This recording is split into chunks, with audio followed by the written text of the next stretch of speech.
இனிய புதன் அடக்கு தமிழ் கவிதை கழகத்தின் காலை வணக்கம் உங்கள் அனைவருக்கும். என் உறவுகளே, மீண்டும் மீண்டும் ஒரு பதிவால் நம் மனம் மகிழ்வலையை சந்திக்க நேரிடுமென்றால் அதை பதிவு செய்ய மறக்காது அடக்கு தமிழ் கவிதை கழகம். மாற்றம் வேண்டும், மனிதர்கள் யாவும் ஒன்றுபட வேண்டும்.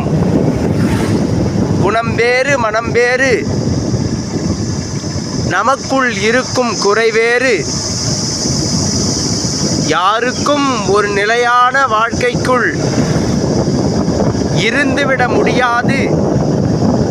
மாற்றங்களை இயற்கைகள் ஏற்றிக்கொண்டு நமக்கு பாடங்கள் கற்றுக் கொடுக்கும் வண்ணங்கள் தான் வாழ்க்கைகள். என் உறவுகளே, நிலை கொண்டு இருக்கும் புயல் வீசியும் செல்லலாம், வீசாமலும் முடிவுக்கு வந்துவிடலாம். மப்புகளை கொண்டிருக்கும் வானம் மழையும் பொழிது விடலாம், பொய்க்காமலையும் போய்விடலாம். பசுமையாக தெரியும் புல்வெளிகள் பயிர் தரும் நிலைகளில் இருந்தாலும் தரலாம், தராமல் போகலாம். இருந்தாலும் இயற்கைகள் மனிதர்கள் தன் செயலில் இருந்து விடைபெற்றுக் கொள்வதில்லை. ஒருபுறம் இயற்கைகளின் சீற்றங்கள் வந்தாலும் மறுபுறம் மனிதர்கள் பசுமையை உருவாக்கி கொண்டிருப்பதை போல் மாற்றங்கள் நொடியும் நிகழ்ந்து கொண்டுதான் இருக்கும்.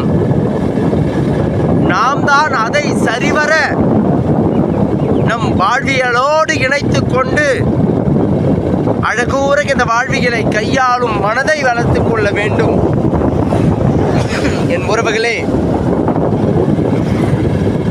நிலையானது இந்த உலகத்தில் எது இருந்தாலும் அது சிறு மாறுதலை காணக்கூடியவையாக தான் இருந்து கொண்டிருக்கும்.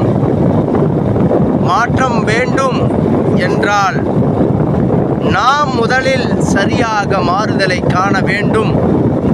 அந்த மாற்றத்திற்கு ஏற்பார் போல் நம் வாழ்க்கையை மாற்றிக்கொள்ள வேண்டும். எல்லாம் முடியும் என்ற ஒரு ஆணிவேரான நம்பிக்கையில்தான் இந்த உலகமும் சுழன்று கொண்டிருக்கின்றது. அது நம் மனிதர்களை சூழ்ந்து கொண்டிருக்கின்றது. என் உறவுகளே, வாழ்க்கை அதன் போக்கில் இல்லாமல் நம் போக்கில் கையாளும் பக்குவத்தை அடைந்து அழகான இந்த வாழ்க்கையை நெறியோடு வாழ பழகுங்கள். நெறியோடு வாழ